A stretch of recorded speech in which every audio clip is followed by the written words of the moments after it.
we have a caretaker president now at best, and I truly mean caretaker. I mean, I really think, and I say this seriously, not.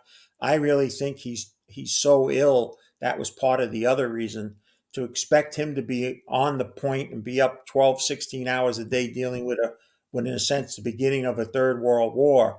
Uh, he's not going to be. So it's going to be who has ever been pulling the strings behind the scenes. Welcome back to the Collapse Life podcast. I'm Zahra Sethna, the host of this thinking person's guide to civilization and demise. So, the United States set a grim record this week when the national debt topped $35 trillion for the first time ever. And with less than 100 days until Americans go to the polls, neither candidate seems to have a plan for getting us out of this predicament. But our friend and a returning guest on Collapse Life, Peter Grandich, might have a plan. He's a financial expert with over 40 years of experience on Wall Street, and he's been calling for every American to start building a financial ark because he says the rain is already falling and the waters are starting to rise.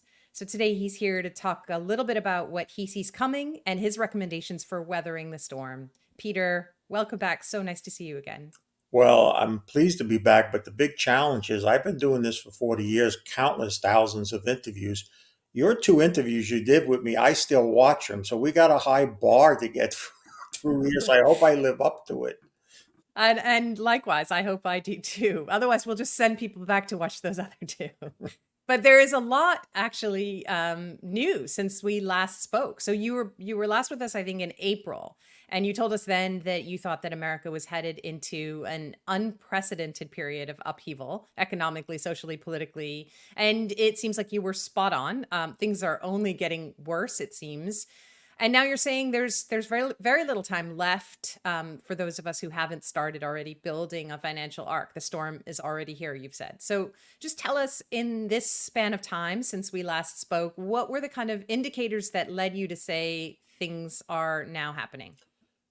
So I look back and say, if you and I were talking 20 or 30 years ago, and I said to you, wow, did you see that? What happened in that country? The guy that was once president, who they tried to impeach twice when he was president. And then shortly after he left, they tried to charge him with treason for leading an uprising. And then they brought all sorts of criminal charges against him, found him guilty on one of them. We don't know what the turnout's going to be. And then he was almost assassinated at a political appearance. And there was rival who many thought was shouldn't have won because there was questions on the election, was carried through many conversations of people saying he just doesn't seem right, only getting worse and worse.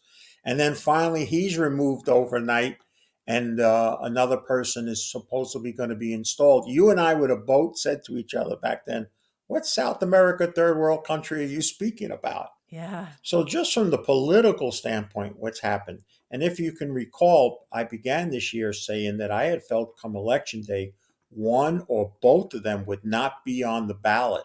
Hmm. I understand why. I knew the health wise was I didn't expect Trump to be an attempted assassination, but I did think that one of them was not going to make it to election day. And so the political aspect of that is this: we have two parties who cannot go in a room now and do anything of a major, needed, legislated way of getting our house in order. And they each have members in their party, and a growing number of members who are splintering away from their middle. And that's how we'll go. And even if the two current people as we speak are indeed on the ballots, no Hmm. matter which one wins, about half of America is going to be really disgusted with that winner. And I don't think is just going to walk away and say, well, I'll just live with this for the next 4 years. So the political aspect is still as bad, if not worse, than when we last spoke. Socially, gee, just have to turn on, unfortunately, the news, whether it's here in the U.S. or watching what they did in the Olympics to take the amount of Christians in the world when you count both Catholics and Protestants, where Hmm. the Last Supper is basically the foundation to their faith. To see that happening and to be not only widely accepted by the people at powers that be, but then when it was shown that it erred a lot of people, not even a real token aspect of trying to make up for it. So the Yeah. social aspect is still as bad, if not worse, when we spoke. And now finally the economic part is coming in. We're seeing the inevitable slowdown despite all the money creation that was made. We're starting to see not only that, but around the world as well. China is in a very tough spot now compared to what many of us thought just 6 to 12 months ago. So I can only say that, as sad as I'm sorry to say it, I'm actually glad that I foresaw it, that things are as bad, if not worse, than the last time you and I spoke. Yeah. Yeah. Well, let's pull the thread a little bit on all of those, but maybe start with the political, since we are so close now to an election. Um, and likely, that election isn't going to really bring us any solutions. I mean, we haven't seen any policies or insights on the financial front that look like they will help at all. But what kinds of things do you see coming? Do you think that either candidate will actually have a chance to do anything that will help our economic situation, or will it be the same regardless? Without taking personal politics into it, it's just looking at it at the surface. If Harris is the presumption nominee, gets through this convention and is it, if she happens to win, it's more of the same because Right. the very people that have been backing Biden for these past 3 years will be the same people controlling her and things of that nature. So if you're looking for economic change, it's certainly not going to come from her direction or the group that Right. would be with her. If you look at Trump, I'm certain there'll be a brief period where there'll be some excitement, that enthusiasm, that I don't think he can ever make America great again, not a way that our parents and grandparents knew it as, but can he reverse some or slow down some of the trends? Yes, but I think that will become especially challenging even for him, because here's the thought, and it's a hard for people to accept this. I don't believe this is just people mad, like maybe you got mad at your husband one night, but by and large, your marriage is still solid and it's going to go on. People despise Trump. There's a group Yeah. of people that wish him dead. And, I don't even want to think about another possible attempt. But having said that, they're not going to go away just because they lost the election. And they're Hmm. going to just take 4 years of him and then worry about, the election 4 years from now. I think they'll even be worse off or more demonic than they've already been. So he may have a brief honeymoon, and there may be some changes. Like one of the changes, I think, and again, remember, a lot of this will have to do with if also the Senate switches over to being Yeah. more Republicans and Congress stays that way. It'd be a lot easier for him than if it doesn't. But one of the things I think he's going to revert back to, two things I think we can count on. One is get back to energy and being concerned about our own needs and being Hmm. self-sufficient, because that's one thing that you cannot deny, that what he was able to achieve in his first administration, only to see it totally destroyed in a matter of weeks by the one that took over. The other thing that I think he's going to make a move to is he's going to move for us to stop being the policeman all around the world. Right. Basically even could possibly consider threatening NATO with leaving, or if they don't start to do more of their fair share. I don't think as much as they wanted to make him, I think he's the furthest thing from a warmonger compared to some of the warmongers that are in the deep state and want war to go on because they profit from it so much before. Those two changes, I think, are good bets. These other things that he's promising today, as you and I speak, he's promising not to tax Social Security, or all those things, what he talked about with Bitcoin at the convention. I think all those things are things we hear before the election, but getting them done on the other side of the election, I wouldn't count on them. Hmm. I want to ask about there's a lot of war hawks in Washington, regardless of which side, on both sides. And it's a perfect cover for getting out of an impossible economic situation and just distracting people from what's actually happening domestically. Do you think there's a shadow of war coming? I mean, do you think that Donald Trump can actually keep us out of all of these brewing conflicts? I'll tell you this much, that I would be bet everything whatever I had if you could make such a bet. I suspect that the leaders of China, Russia, Iran, North Korea are far more willing to deal with potentially from a military adversary position with President Harris versus President Trump. That Hmm. I know for certain. Not that he's more of a warmonger or anything of that nature, but I think they realize whatever he says, he's going to stand by it. And Hmm. I just think that one of the things that we're not focused on at this moment as you and I speak, and it comes from biblical concerns, is what's continually happening, worsening in the Middle East. Hmm. Not kind of caught up in it now as we might have been otherwise, but what is transpiring in the Middle East and spilling over into other countries, including here, is really accelerating. And quite frankly, it would come as no surprise and it would make things that much more worse, unfortunately. But we can see even a bigger acceleration, an outright versus just some missiles being tossed every few days, but an ongoing military attacks uh, from Israel versus, you know, Hezbollah in Lebanon Hmm. and others. And we have a caretaker president now at best, and I truly mean caretaker. I mean, I really think, and I say this seriously, not. I really think he's so ill. That was part of the other reason to expect him to be on the point and be up 12, 16 hours a day dealing Hmm. with in a sense, the beginning of a third world war. Uh, he's not going to be. So it's going to be who has ever been pulling the strings behind the scenes. And remember, the new guy, if it is a new man, Trump, he doesn't get into January 20th. Yeah. By Yeah. then, the acceleration of what could have happened, and quite frankly, and I don't want to spend a lot of time talking about potential war because it's just not enjoyable, but think about this. If you are those adversaries and you know that's the possibility, you certainly want to do more now than wait for Trump to get in there and Yeah. possibly be a different type of person you'd have to deal with. Right. Well, the other sort of foreign threat that's hanging over our heads, it's happening anyway. It's probably not anything that whoever our new president is going to be can stop. But so right before we go to the polls is the next BRICS meeting. And the acceleration of this whole de-dollarization process, and more countries are looking to join BRICS. They're all moving away from using the dollar.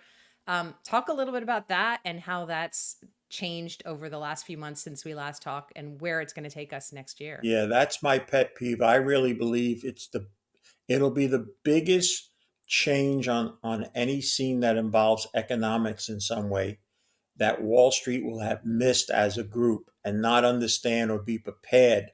It's I've said that, I continue to see it, and what's real interesting now is that we are seeing a major pickup now of interest in the BRICS. It's no longer just a handful of couple of countries. We're now seeing dozens of countries, supposedly as many as 51, who Hmm. would like to join. We have also gotten now a taste, a potential taste of what we'll learn probably more of come this fall on how they will handle things from a monetary slash economic basis within themselves. And one thing is clear when you look at everything that's being discussed by them and all the talk that's coming out of it, the United States is outside looking in. Hmm. They're not being viewed as a participant. They're not being taken into consideration.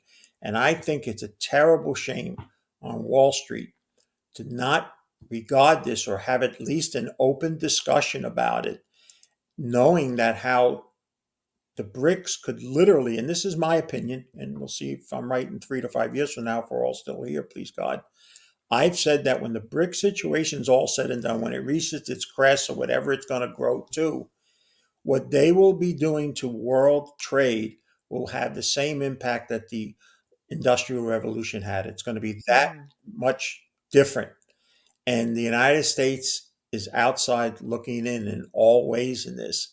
And it's shameful because people are supposedly making retirement planning for people still planning to work for 20 years, uh, college education, and to not have a discussion about BRICS. Or to give you an example, I went to speak to a series of financial advisor group here in the Jersey Shore. And I think I was the only person over 40 there, to be truthful. And when I brought up two things, I was shocked and knew that we're in trouble from the financial advisors. One, when I started to discuss the BRICS, one guy leaned over to another, is he going to talk about the housing industry? He was serious. He did not know what BRICS was. Oh no. But the tougher one to accept was when I asked them, and maybe this is skipping out of where we're at the moment, but when I asked them when was the last time the United States balanced its budget, most of them said just before COVID. COVID caused us to go astray. And I said, no, it was in the Clinton administration. And they looked at me and they actually went to them and asked Google to verify it. So I think the financial service industry, especially when it comes to the BRIC situation, is totally unprepared and uninformed on what is actually taking place. And it's going to be something that after this fall, when we do see how further they've gone and how many more countries are going to be involved, there's going to be a quick learning process. But those Yeah. of us who already understand it and have taken it into account will have an edge. Yeah, for sure. One of the things that's happening in a lot of other countries who are members of BRICS is there's a very different view in those countries and societies to gold than there is here in North America. We were just reading that in Korea, there are small bars of gold being sold at convenience stores and they're flying off the shelves. They can't keep them there. People understand gold. And in here, I mean, I think if you went and asked those 30 somethings in the financial group, they probably none of them understand why that is important. So I'm going to get you to talk a little bit about that, even though probably the people who are listening already get it. But let's hope that we'll be able to reach some people with this video that need to know why gold is an important piece of this conversation. Well, it's the BRICS are the overwhelming single biggest reason for the rise in gold in the last few years. But as some other experts, including a gentleman who I have a lot of time for, Andy Scheckman, has brought to bear, is a combination of two things. The central banks not only buying large scale amounts of gold, but what isn't discussed is how many central banks have repatriated their gold from the United States back to their own central banks. And they've done this not because it's a trade, not because they're speculating. They're preparing for a change on the world platform on how things are going to be handled monetarily, especially with the BRICS becoming a formidable Right. players in the world. And we've now seen some key members of those BRIC countries openly speak about how gold, it looks like, is going to be part of a new unit that they're creating. 40% of it will be backed by gold, and 60% will be backed by the currencies within the groups that are making up the BRICS. And the handwriting is on the wall that, with that in mind, and when people recognize it and see how gold is playing the role that it's played for a couple thousand years, uh, will probably demand substantially higher prices even than where we've gone to. Mm-hmm. And the nature, as you brought out so eloquently, about how those people in that area of the world, in Asia, not just in China, but throughout Asia, have seen what something hard that I can hold, or if I drop it and it hurts my foot, versus something that's on some blockchain in a computer somewhere, which hopefully they'll be able to turn on and the internet's working, that I can still see what I supposedly own. They recognize that, and that's why they're willing to do that. United States is the average citizen. This is an important point to take this again, and it wasn't me that originated this. The central bank's bankers, it's called the Bank of International Settlements, and they're the central bank's bank. They're the clearinghouse They're the front person for central banks around the world. And a few years back, they decided to add a third tier one investment. Stocks and bonds were always tier one, and they made gold a tier one investment. And no surprise because the changes that they saw was coming. But think about this: no, if we went to somebody medically and they said, "Listen, if you want to stay healthy, you should have aspirin in your house, you should exercise, and drink orange juice," and I'm just picking three things out, but those are the three things that you need. Almost everybody that hears that would have all three. Yet, if we go into financial service firms throughout the United States and looked at the portfolio of their clients, all of them have stocks, all of them basically have bonds, but almost no one has gold. And so Right. that is going to be the other change when it's, and we're talking years out. This isn't coming tomorrow or next week or even maybe next year, but multiple years out. Gold will become more on the world stage because of the things that are taking place in the world stage, and people will eventually get around to it. So people can wait till it's 3 or 4 thousand and start buying it then. But I think as minimally as a hedge, and I've been saying this from 1300, you have to have it for minimally an insurance policy, but also as a capital appreciation and preservation investment. Mhm. Absolutely. I mean, talking about it at that sort of national level, as you just did, it's my understanding that we don't even have an audit of the national holdings of gold here in the United States, and successive governments have sort of ignored it. As you just said, it's really not part of the picture.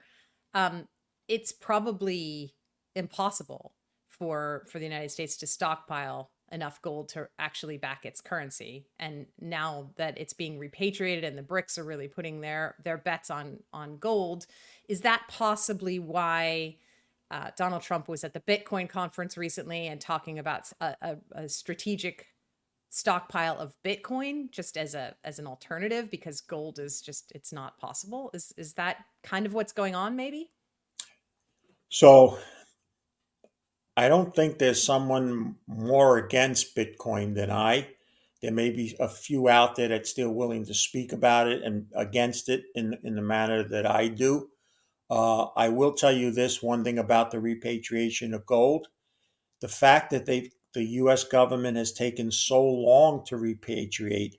Many of these countries put in their requests 7 or 8 years ago, and they still haven't gotten all their gold. And I think that begs the question, why? Why Hmm. is the government taking so long? There's been a long argument. We're never going to know it. Ron Paul has fought for it for years, for decades, father, and wanted to audit the gold in Fort Knox and all that kind of stuff.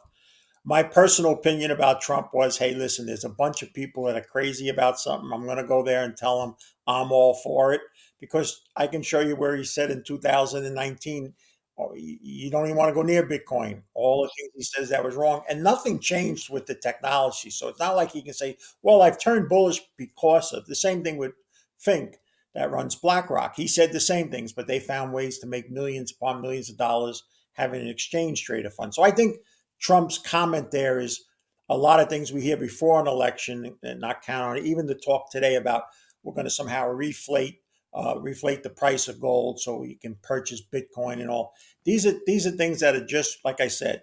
I expect before it's all said and done that Bitcoin bulls are going to tell us it cures cancer, it cures male baldness, you don't age.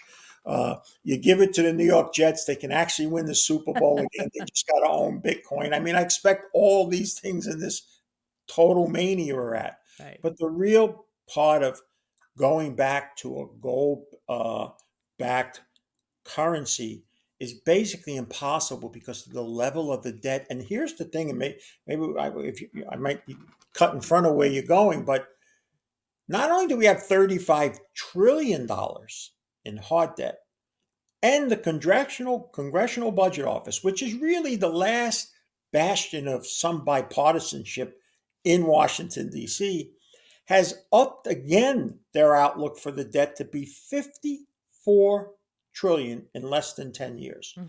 with ideal economic growth during that time. No hard recession, no big recession, which obviously revenues to the government would drop in and all.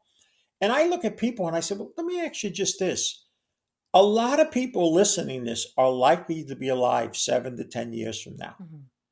There's nothing to argue, or what they're saying is not, it's illogical, just by everything that's transpiring. So if interest rates are just 5% and our long-term debt is 50 trillion, we're going to have to come up with $2.5 trillion in interest expense. The best year we had a couple of years ago as revenue was $5.3 trillion as a government. So let's just say that grows and Mhm. gets to 6 trillion or whatever. We're still going to have almost half our money going through pay interest expense. Just stop there. We will not have the same government services that we're used to right now, or we've Mhm. been used to. We're not going to be able to do it. But we're not including the expectations of people still to be paid their Social Security, Mhm. their Medicare, and their Medicaid, which some people say from unfunded liabilities could be as equal to another 70 to $100 trillion. So I look around, and you talked about earlier about why build a financial ark. Build a financial ark because you're going to have to be self-sustainable. Yeah. You're not going to be able to count on the government in a big way to do a lot of things. And remember this, when you have 65% of American workers working paycheck to paycheck, they're never going to get to the point to be that self-sufficient. And what are they going to do? Like any good human being's going to do, they're going to turn to the government and say, you got to help me. Yeah. And the government's going to be so tapped out and so stressed financially. And so I laugh because I know people laugh when I use about the financial arc, but what I always say is I am certain, and I'm not saying I've been God inspired like Noah was, but I'm certain Noah was in those early days building that boat. It was sunny and 80 degrees, and they were yelling up, "Hey, idiot, what are you building that thing for?" It's kind of what I kind of get now in some Yeah. emails and comments and all. But the reality is, this is not 20 or 30 years away anymore. Yeah. This is just a few years away. And yet, like I said, the complacency among professionals and individuals is so acute and so unprepared for this and other factors that I have to take the opposite side. And like some people say to me, Pete, I know you're right, but I'm praying you're wrong. That's a Right. common line that I hear from people. And I say, I hope I'm wrong too, because if I'm half right, just half right, it's going to be very, very difficult for a lot of people. Yeah. Even in a best case scenario, it's going to be hard. And in a realistic or worst case scenario, it's going to be devastating. And so, yeah, I mean, I think just hope is not a good investment strategy at this point. Um, It's a wonderful spiritual strategy. It's the world's worst investment strategy. yes, indeed. I wanted to ask you, just going back to this whole national debt question, I think I heard you talk recently about how one of the government's sources of revenue is student loans and how they're actually taking that away so that there's even less of a chance of kind of trying to come to a balanced budget. Is that correct? Did I understand that correctly? Yeah, fortunately, apparently, a judge has stopped the government from going to the levels that they were going to. But this was an administration that was already abandoning Supreme Court rulings. People Mhm. want to talk about a mess politically. You don't even listen to the Supreme Court anymore. So my argument on that was this: someone, and I'm sure a lot of people watching this, that either paid for their kids' college or had a kid go to college, take loans, and pay them off. Now somebody that comes along who has fallen behind, they give you all the reasons why. Did they get a different type? In other words, they paid much higher rates or something? No, they basically all within the same group. Did they get their education? They didn't get ripped off where they didn't get it. Yeah, they got it. Mhm. So let me see if I understand this. Just because they're not doing what they're called to do as we were, they get to not have to pay something back. Mhm. And then we get doubly punished, not only because we didn't get that same gift that they got, but that student loan is the single biggest asset on the US books. 27% of all assets on the US books on the asset side is the student loans outstanding. They're receivables. That's what we're hoping is going to come back. Well, when you forgive that, you move it off that asset, but we still going to need that money for taxes. Mhm. And who are they going to tax? They're going to tax us again, the people that paid it off or worked hard enough that had the money and never had to take the student loan. So we paid twice for, in a sense, doing the right thing. And Right. here's the biggest problem with that issue, which I say is even bigger. Where do you stop? Does government start to say, well, a certain group can't pay back their house loans or car loans or whatever the case may be? And it Right. goes back all the way to a solid part of my foundation on how I practice my business: debt. Hmm. This is a country that really, the bad four-letter word, and not the curse word you hear, but debt. We become so accustomed to it and a Yes. way of lifestyle that when you look at the good book for me, which is the Holy Bible, and people can just look at it historically, that's fine. There isn't one positive verse in it about that, and Hmm. there's many warnings. And when you look at the struggles that people are going through, especially when it involves money, debt is always in that ballpark.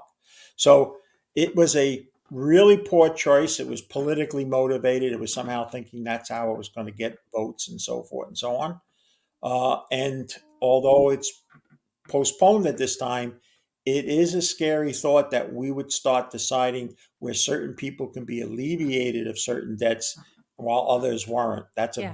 That's a very bad road to go down. Yeah, very slippery slope.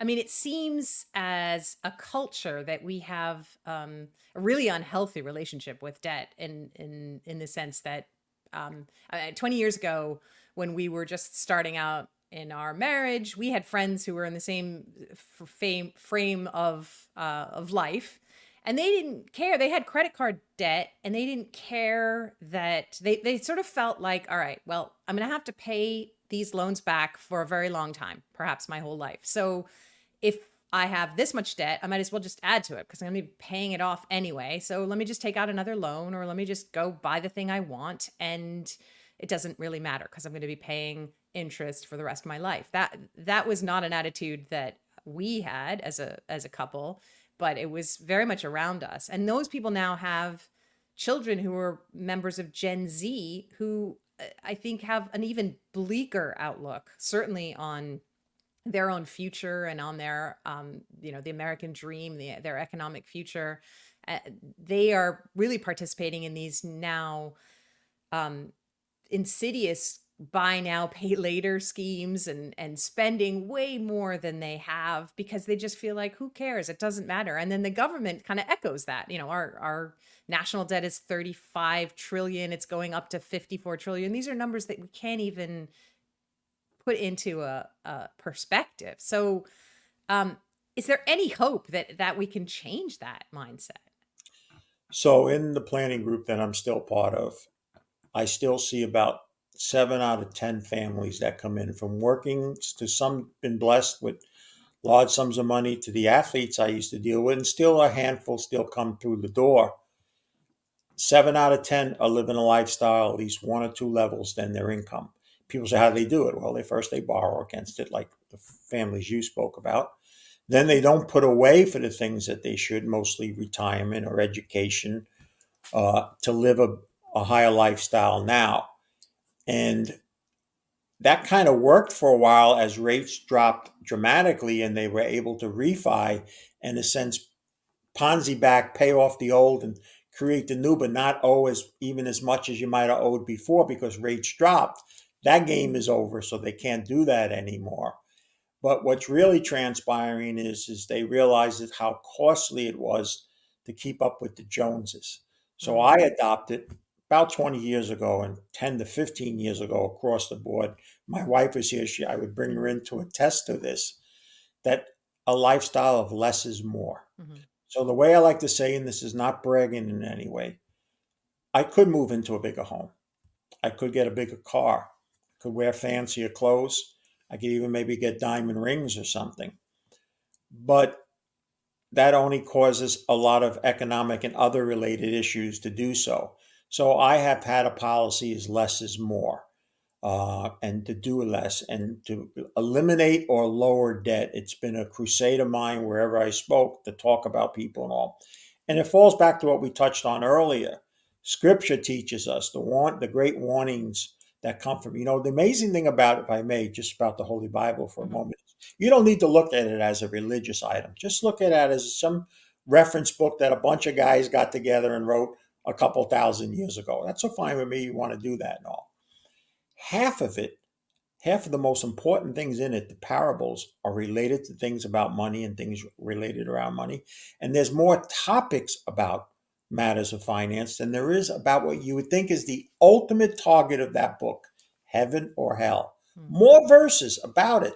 So why not read it from a financial standpoint? And you know what you'll find there? You won't find one positive verse about debt, but you'll find a whole lot of warnings. And when we look at ourselves now, and we're not the only country facing this, there's some countries in a very dire situation, Japan being another particular one. Uh, Debt has caused a huge issue.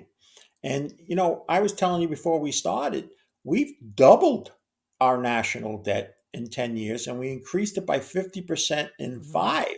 We cannot stay on this road. This is one thing is for certain. If they watch this video for every year for the next 5 or 7 years, and you'll see in some point in time, we were right. We cannot keep growing at this rate. And the real scary part is there's not from either side of the aisle, not even a peep anymore about, hey, we really need to do something about this. Nothing from no one, not from Trump, not from Harris, not from anybody. And it's really just it's only now a matter of time. It's no longer a question of if, but now it's a question of when. And like I said, if you don't build your ark and you don't become more self-sufficient, the Hmm. less you'll be dependent on government. Because remember what's also going to happen. So when a lot of these people are in bad shapes, they can't get housing, even maybe food or whatever, not only are they going to demand government help them, but they're going to look at the people that do have something, and if not try to take it from them, make them have to come up with something more. Yeah. So you got to realize, even if you do pre- pre- preserve and protect, you're still going to run into people saying, well, you got to give up some more. I mean, we're watching things from socialism. Some of these far left wingers in the Democratic Party really are just making 21st century statements of socialism that was spoken of 100 or 200 years ago. And that is also going to be a challenge for Americans. So Yeah. I just think the whole thing about the debt situation is savings and living a lifestyle less. Stop worrying about the Joneses. Uh, I think will lead to a contentment. I've never met anybody yet, and they may be out there, but I haven't met it. They said, "Boy, I did pay off all my debt. I do live a lesser lifestyle. I'm so much unhappier now. I was much happier when I was sweating out how am I going to pay my mortgage or whatever that kind of stuff." So I think it's a very good thing overall to do. Hmm. Now, you used to live a lifestyle that a lot of people aspire to. You used to have a bigger house and um, nicer cars and all of that, and now you have put into practice your own belief of less is more. But talk a little bit about how you make that mindset shift, because it's obviously not easy when you have a comfortable lifestyle and you have a luxurious surroundings to then make that switch in your mind to say, okay, I'm going to do with less. How do you do that? What advice would you have for people who are maybe struggling with that thought? Well, some people unfortunately had to go through what I did to an extreme, and I did go through the extreme. When I was the Wall Street Whiz Kid, when I was a legend in my own mind, when I was reading my own publicity statements and believing they were true, uh, I also got to the point where I made and lost a large sum of money, Mhm. and that led to great mental stress, depression, high anxiety, panic attacks, hospitalization, even to a point where I almost felt I didn't even want to live anymore. So Mhm. sometimes you have to go to a real extreme to get washed out. Now, I also believe this. I was allowed to go not only through it, but get through it to the other side to be able to have a conversation like you and I are having now. Right. Because there are very few people in the financial service industry that are speaking like you and I are speaking today. They're just not. Yeah. And in fact, if we took this and went to try to get a job offered at a typical financial service firm and said, see what my partner here and I, this is how we're going to talk to everybody we meet. They're going to say the door's over there. They're not going to hire Yeah. you. But I do believe that was the reason. But what I just take to realize is tell everybody is that most of those same people that you spoke of, they didn't come from wealth. Yes, Mhm. some got it, but some made it just for themselves. Try to remember how mom and grandma used to live. Yeah. They didn't have all the big things. They didn't have big dwellings. The homes were much smaller for size. They didn't have public storage. There was no public storage facility every 3 miles on a major road 40 or 50 years ago for our parents and grandparents. We lived together. We Mhm. didn't have assisted living or nursing home. We kind of took care of all our families in three generations in one house and all. And we didn't have all this stuff. Mhm. You know, George Carlin, who's not a Christian, who's really anti-Christian, but he was a very funny skit he has, and it's really worth people watching. It's called Too Much Stuff, how people get so used to their stuff. And we've been really made to think by Wall Street and Madison Avenue that more money equals more Yeah. happiness. It's basically in the financial commercial. You show me, I don't care what financial service firm it is, they're going to run an ad that basically you come with us, somehow we make you make more money, and Right. then all the things that are spoken about, retirement, college ed, playing golf, all that stuff is in the commercial. Right. And they would also then say that the guy that owns the bus company is always going to be happier than the guy driving the bus for him. But in the real world, some of the most happiest people you'll meet is people with little or no means. And Mhm. I can tell you for a fact, not only dealing with some very rich people, but some very wealthy athletes, they were one of the most unhappy group of people that I met, despite Mhm. having all the fame and the money that they had and so forth and so on. Yeah. So I think it was a combination of all that, going through what I went through, Yeah. came out on the other side. And one of the other things that we never get to speak about, and if you want it, it's fine. If not, I understand. I also became a great tither. Mhm.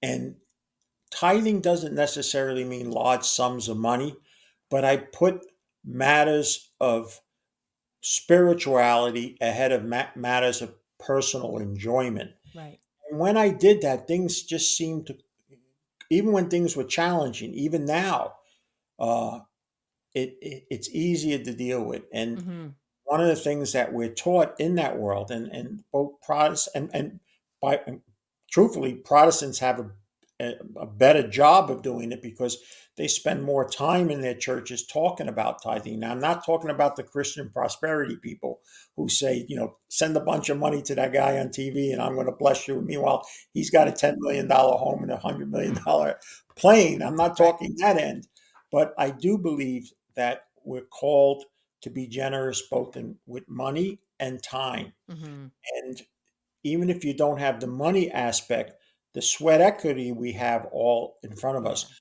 One of the big problems now, Mary and I have always been involved with food banks. And it doesn't matter where you are in this country, or quite frankly, in North America, Canada has the same issues. Mhm. More and more people, far more people now, need assistance from food banks Yeah. just to get through a typical day than 10 or 20 years ago. Yeah. And those of us who are blessed that our refrigerators are full, maybe what we just do is we don't fill it all up with filet mignon. We fill it up with hamburger and we take the difference and we give it to the food bank so somebody can have just a hamburger. Yeah. I think that's the change in lifestyle and what transpired for me. And like I know your husband will say, thank God we married way, way up. And so it also is important to have a supporting member, a spouse Yeah. that thinks that way. Because if you have one spouse that thinks this way, but the other thinks the other, that's where they usually end up in divorce, Trouble. unfortunately. Trouble always ensues. Yeah, for sure. Yeah, I mean, I was going to ask, so you had and lost I guess what people would consider great fortunes, and so Not once, hope, but twice. but twice. Okay. Twice. I managed to be so good at it the first time, I managed to do it again. And I mean, I think what you really are trying to do is to help people not go through what you went through by actually sort of being that cautionary tale. Look, I had it, I lost it. I've realized I never needed it, and actually there's a lot more happiness in a simpler lifestyle. And trust me, don't go there and make the same mistakes that I made. Yeah. I think if people want to learn more about that, you've talked about it a lot, but reading your book, I think it's a really great way because Yeah, you well, you but you know spell it what out. also helps there, what helped tremendously is I had an extremely supportive wife, which sometimes people don't have the spouse. It's too Mhm. much for a spouse to take that. That's really important. The other thing is 25, 30 years ago, I was a C&E Catholic. Christmas and Mm. Easter,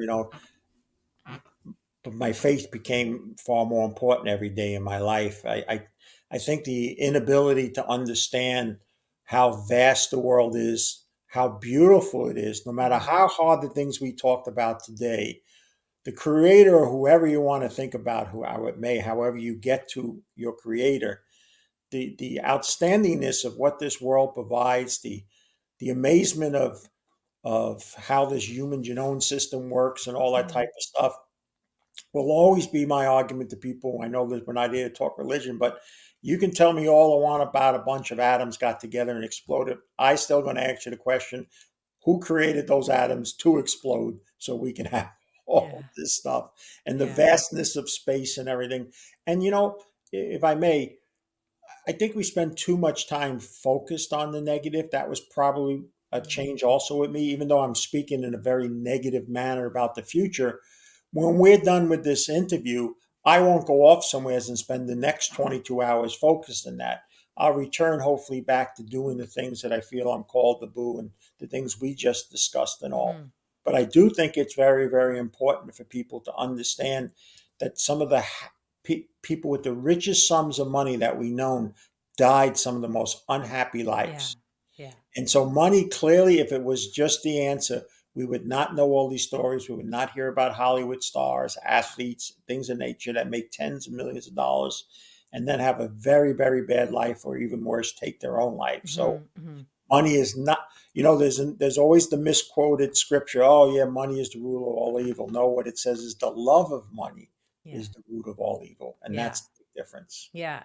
I mean, you've already said that very often some of the happiest people you meet are people who have less. They're often, just going back to another point you made, they're often the most generous people as well.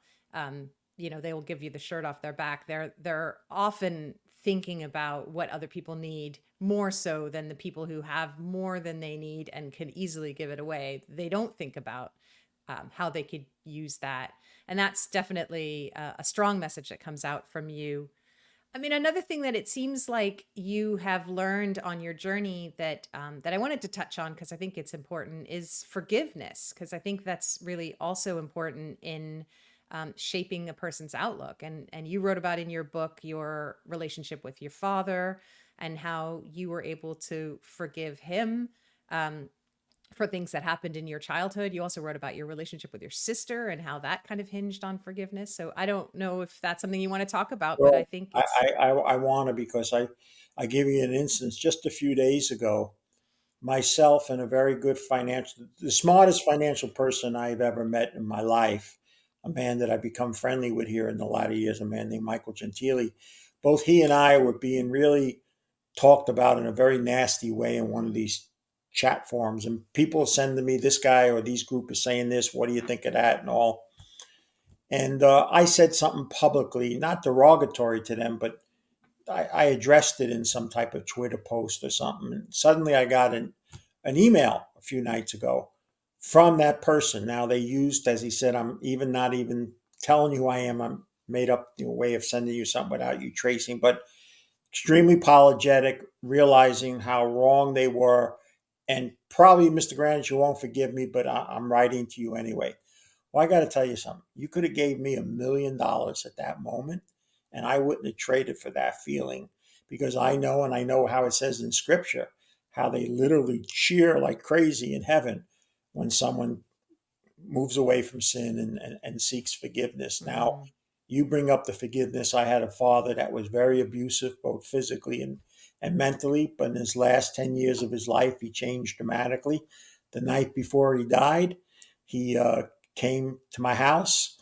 spoke about all the things he did wrong, asked to be sorry, left, was in his car, came out of his car to kiss me. I don't, he never kissed me ever. Mm. He was dead the next day. And we would learn later in some of the tapes he recorded and all that that was his way, and he sought forgiveness, and that was Yeah. how he got it. My sister and I, who didn't speak for years, who was also gone through the same troubles, older than me, that went through with my father, we now have a relationship that nobody, human being, will ever break. It will take a devil act to Mm. cause harm to that relationship.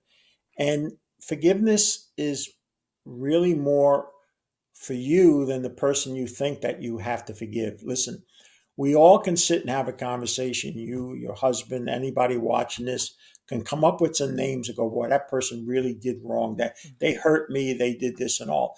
And as my dearest friend who died 2 years ago, and really I'm lost without him. It was a part of life that'll never return. And he happened to be a Catholic lay evangelist, and he would always remind me that Jesus came for mercy, love, and forgiveness. He didn't Mhm. come to send lightning bolts.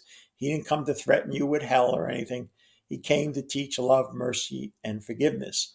And if you could do those things, you are acting like Jesus called you upon to do. And you just, it was weights that I used to allow to weigh me down that just don't exist anymore. Yeah. Even my wife will say, and she just said it recently, we were out with somebody yesterday, and she says the change in my husband is almost unbelievable. I know how he would have been 20 or 30 years ago if such and such happened, Mhm. like just happened, and now.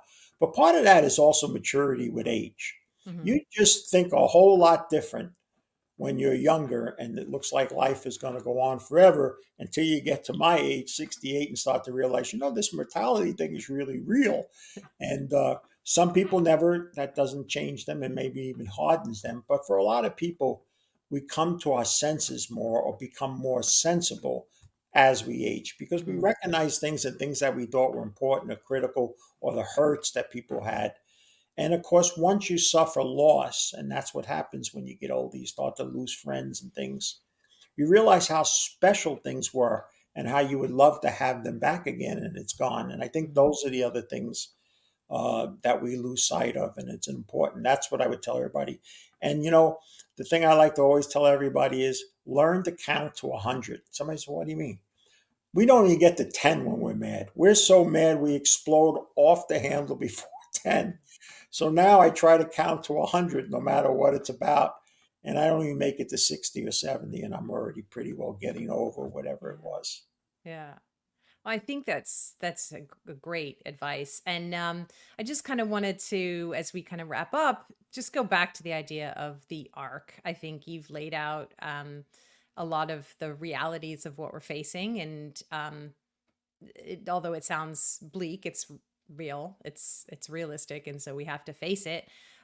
What would you say people should be doing right away if they're listening to you, hearing what you say, taking all the steps in terms of generosity, forgiveness, those kinds of things? What should they be doing? What should people be doing to build their arc if they're just getting started?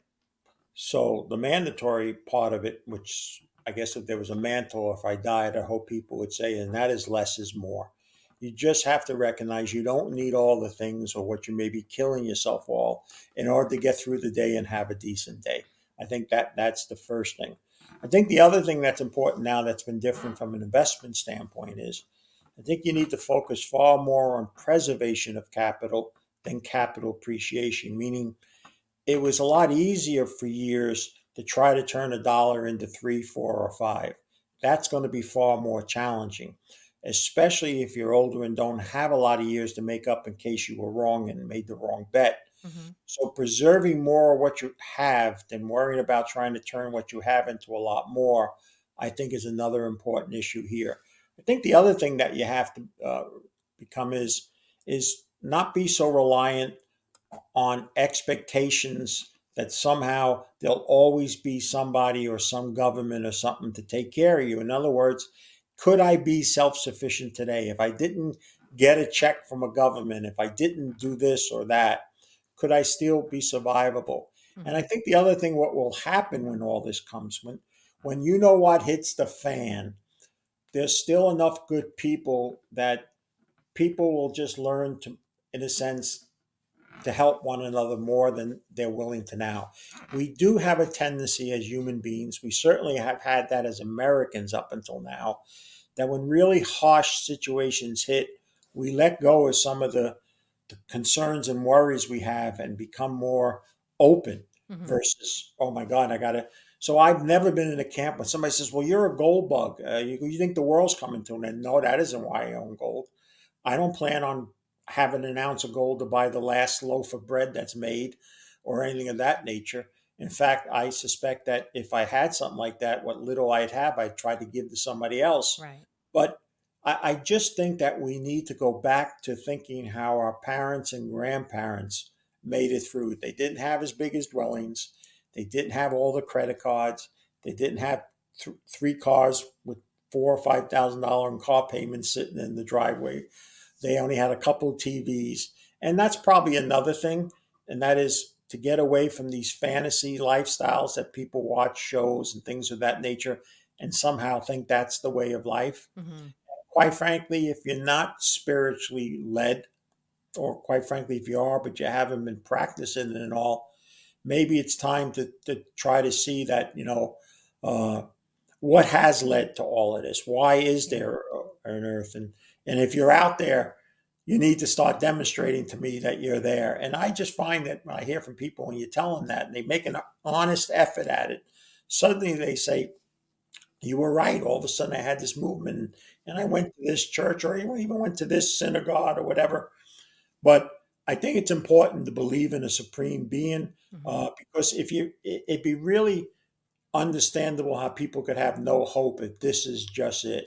If this is just it, let me close with my dearest friend used to say: following the life of Christ is still a better way, because the peace that you'll have from it, even if it's just this life and we do go poof at the end, will be far more contentment and easy to get through than the struggles of staying on that treadmill. And it just keeps getting raised and raised, and you're running harder and harder. And before you know it, you're too old. You can't even run on the treadmill anymore. Right. Right. There's really no downside. No, there really isn't. I mean, there is in the sense that some people say, oh, well, the Bible's a book of don'ts. No, if you really read scripture, it's actually a book of do's. Hmm. If you do this, this be. It's not like I'm going to send fire and brimstone. Yeah, I guess the Old Testament could be made into that. But then you lose sight of what Jesus came for. Jesus came to be the last and most important covenant. He came to offer love, mercy, and forgiveness. And we're called to do that the same. We're not going to be like him. We're going to fall. We're going to some days not have great days and not be lovable and all that kind of stuff. But then I need to get up tomorrow and try again to be lovable, merciful, and forgivable. I think the scripture also shows how it's all been done before. There's nothing new under the sun. So we've been here before as people, and there is a future. But there's a way to do it that is very painful and can end in catastrophe. And then there's another way. And Um, I think the other thing to add, if I may, is I'll get some people say, "Well, I've just been too bad. God's not going to want me and all." And I point to all the people in Scripture, from Moses who killed a man, to David who had a man killed so he can lust after a woman that wasn't his. To I mean, I can go through all sorts of bad characters.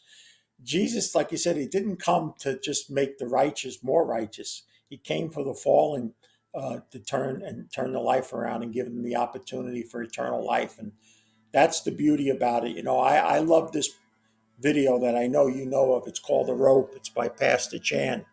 And I really think if people would watch that, it changes lives. It really puts into perspective how short this life is.